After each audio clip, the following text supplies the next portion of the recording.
I think that the increase in the rates of depression is because we have, my lab mainly is a social neuroscience lab. And my intuition is that the way that our social lives are structured are really bad for the social brain, right? I think that, the way that we evolved, we were meant to live in communities. We were meant to live in one place for our whole lives and have a stable social group of, maybe 100 or so people.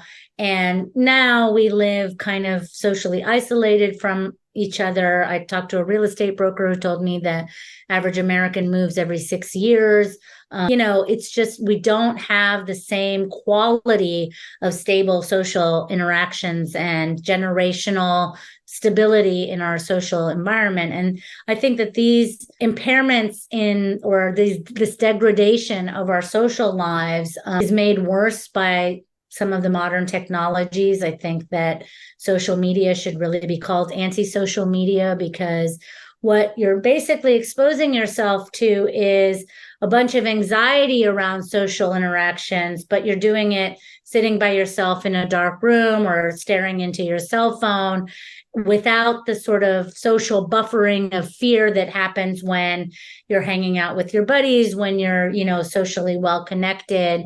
And there's more and more evidence that this has major impact on life expectancy, morbidity, mortality. It has immune consequences. It has, consequences on, all of your sort of outside of the brain systems that are, controlling your heart rate, your blood pressure, your, ability to process foods well. And I just think that we sort of live in a social world that's more like Velveeta and less like Camembert, right? And so we need to go back to Camembert social living, in my view. Like, how do we do that? Like, are you a parent? Am I what? Are you a parent? I am not a parent.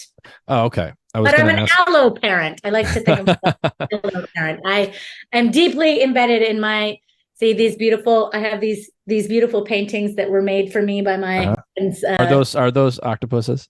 There's, they know I love octopuses and mushrooms. So I have, several octopuses. And this one right here is an octopus living inside of a mushroom.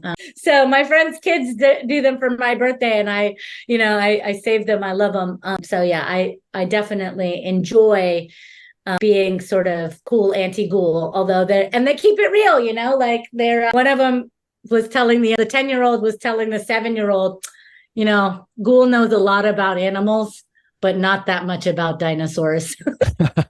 So, yeah. Okay. I don't want to take too much more of your time. I want to be respectful. I know you've got things to do.